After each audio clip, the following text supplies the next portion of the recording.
Hi guys, and welcome back to Money Honeys. I have to apologize for not having posted for the last 2 weeks. I'm so sorry about that.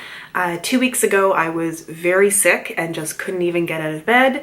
And also for the last number of weeks I have been doing a course that I have to do 40 to 50 hours per week of work on over the whole 7 days. So it's just been a little more hectic than usual and I apologize. But you don't care about that, you care about the video. So let's get into our topic for today, and that is saving fully for retirement. So this is a new achievement for us. In our last achievement, we worked towards paying off all of our consumer debt. So once you are finished doing that, you are going to move on to fully funding your retirement. Now, what that means is that you are going to add on a percentage of your income onto the 1 or 2% that we had you putting into retirement just to get the habit going earlier on in our pathway. I should say here that if this is the first Money Honeys video that you are watching, feel free to watch it through, but I would suggest going back and watching from the start of this playlist. What I will do is put a card up here so that you can go there, and I will also put a link to that in the description bar down below because this will make a lot more sense for you if you follow along from the beginning. So let us talk about saving for retirement at your full capacity. And I did a certain amount of research going into this because there is a lot of confusion out there about how to save for retirement. So I'm going to be talking about 3 methods that people use to think about how much they should be saving for retirement, and I'm going to talk about the one that I would suggest. The first thing that happens if you go to look up, say online, how much should I be putting towards retirement, what percentage of my income should I save towards retirement, that kind of thing, you're often going to see the answer, as much as you can. I understand why people say that. I mean, the general gist of it is the more money that you can put away now, the more is going to be available for you when you retire. I don't think this is a helpful answer though, for 2 reasons. First of all, if you are a person who has a lot of expenses, if you are not used to saving, things like that, as much as you can sort of sounds like whatever you have left over at the end of the month. And we've discussed in previous videos, if that's the way you go about saving, you're just never going to have anything left at the end of the month a lot of the time. I mean, life happens. And if you are not making it a priority, saving for retirement in your budget month to month, there's just not going to be anything there. So for some people, when they say as much as you can, it's going to seem that as much as you can is not very much. On the other end of the spectrum, you're going to have people where if they're saying save as much as you can for retirement, they're going to go all in, cut their lifestyle back to nothing, and save a huge amount.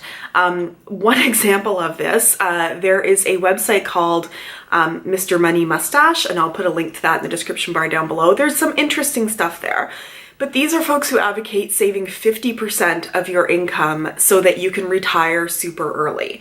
There are all kinds of benefits for doing that, but at the same time, you are sacrificing some of your life now, or perhaps a lot of your life now, for the future. And in my personal opinion, there has to be a balance between not making retirement savings a priority and making retirement savings so much of a priority that you aren't living your life now. So I am going to dismiss the idea that a good amount to save towards retirement is as much as you can. The second thing that happens when you start looking for how much should I save towards retirement is you start getting all of these retirement income calculators. Now, this isn't a bad thing. There is some good thinking behind this. Generally, the idea is you start to use retirement calculators when you have an idea of how much you need to have each year in retirement, when you know how much you're saving, when you know, if you have pension plans, if there's government assistance. It's all these things that you can put all of this into a calculator, and then it will start telling you how much you need to save per month in order to get to retirement. I don't think this is a bad option, but I think this is probably an option for people who are very comfortable with their money. People have been doing saving for a while so that they have a good idea about their money and how it's working. I personally think there are a number of drawbacks to this method. The first being that it can seem incredibly overwhelming. Just putting the information in. So I am somebody who has a good idea of my money. I have a good handle on all of it. At any given time, I can probably tell you my net worth, how much I'm spending in each category of my budget, how much I'm savings, generally how much is in each savings account that I have. I'm pretty on top of things, but I still find it pretty overwhelming to go to some of these calculators and try to decide what the inflation rate is, what kind of return I'm getting on my investments, what I think my pension is going to pay out in retirement if I have one, how much government money I'm going to be getting. It just becomes very overwhelming. And if you are somebody for which money is still kind of a scary topic, this is just going to put you off entirely. And, people have a tendency when they're trying to avoid something of just not doing it. And I think there is a big risk of just not figuring out how much to save because these retirement calculators can be so overwhelming. Again, I don't think it's a bad thing, but I think perhaps it's something you can do a little bit later in your money journey to fine tune what you're doing. The other drawback that I have for these retirement calculators is another kind of being overwhelmed. So let's say you go through all of the retirement calculator, you figure everything out, and then it tells you some astronomical amount you should be saving every month for retirement based on, the age you are, things like that, how much you think you need in retirement. And for example, if I went to one of these calculators and it told me suddenly I was supposed to be saving like 40% of my income towards retirement, I would just feel completely overwhelmed with that, know that I couldn't do it. And again, there is a tendency to just shut down and think, if that's how much I need, I can't save that much. Why should I even bother? So I think one of the drawbacks to these calculators is that it can seem overwhelming and you might make the decision to do nothing rather than do something. And if you remember back in our achievement about just starting the habit for retirement, any amount that you save, even if it's not the amount that these calculators tell you should be doing, is still going to be better than doing nothing. Sometimes we get these all or nothing mentalities, and I really want you to do something, even if you can't do, the total amount you think you should be doing. Do what you can, because something is better than nothing. So, retirement calculators, not necessarily a bad thing, but not what I'm going to recommend at this point in our journey. So the third thing that you will often find, or suggestion, is a percentage of your income. And this is the one that I am going to recommend. So you see different numbers that are out there. I am going to talk you through a couple and I'm going to give you my suggestion.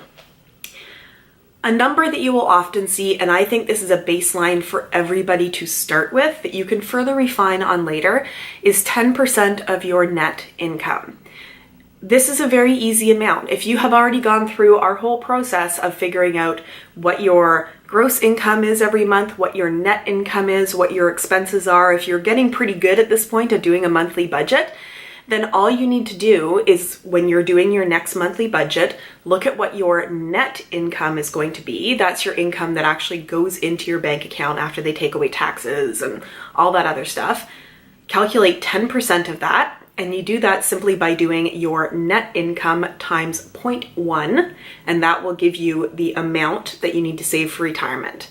So for example, if your net income per month is $2,500, then you are going to want to save $250 in that month towards retirement. 10%. I think this is the easiest place to start, and it is an amount that is pretty achievable for all of us. It doesn't seem too overwhelming. It's 10%, and then you get to use 90% of the rest of your income to live on every month. So that is where I would suggest you start with this, and then we can look at further refinement if we want to. But if you are a watcher who is in your 20s, and even if you've never saved anything before towards retirement, and you start putting 10% of your net income into retirement, you are going to be fine. That is probably as much of a percentage as you have to do through your entire life because you are smart enough to start early. And I am not somebody who was smart enough to start as early as I should have, but if you are in your 20s watching, you will be so happy with yourself in 10, 20, 30, 40 years that you started doing it now. If you are somebody who has not saved anything towards retirement and you are starting in your 30s or 40s or 50s or 60s, there are some guidelines out there about different percentages that you can start saving towards retirement that's going to get you to the goal you want to get to in order to have more money at retirement. these range anywhere from like the 10% to start saving when you're in your 20s to, you know, as high as some say like 40% if you're in your late 50s. What I'm going to do is put a link to an article down below that has some different percentages for different ages that you may be when you start saving for retirement. I'm going to preface this again by saying if you are in your 40s or 50s and you have never started saving for retirement before, again, don't get overwhelmed. Just start with 10%.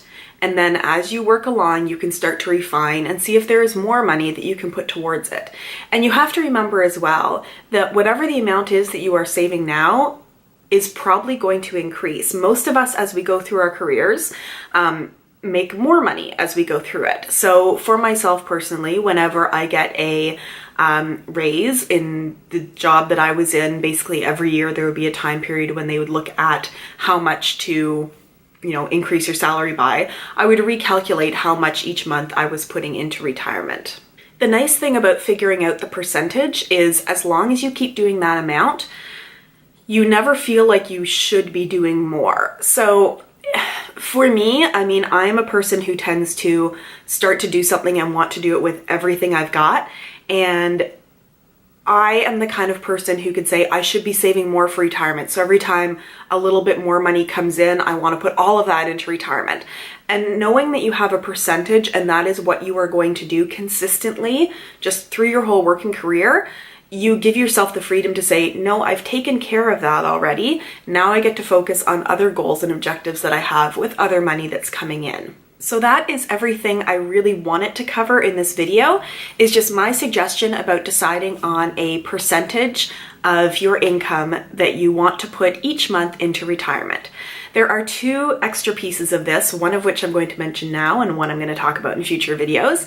The first is that some people will say that they have a savings program through their work. So for example, if you work somewhere where you have a pension, they often take off a certain percentage of your income and then perhaps match it with a certain percentage and put that into your pension account.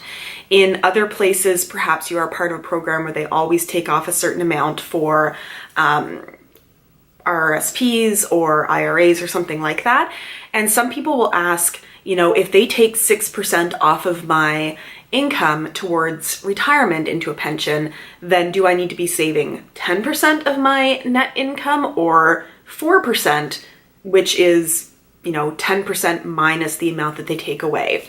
My personal suggestion is ignore whatever is taken off your paycheck towards pension, towards, you know, any kind of program like that, and take your net income and save 10%. Nobody ever got to retirement and said, man, I wish I didn't save that much money. If anything, you're going to have, you know, a pension and then plus some bonus money that you've been saving through your career. It also means that you are not tied to a job because they are in control of, you know, your pension or your saving or something like that. You are always doing something that you are in control of. The second thing I want to mention is that I've said a number of times in this video putting some amount into retirement, and I understand that I have not yet said what I mean by putting something into retirement.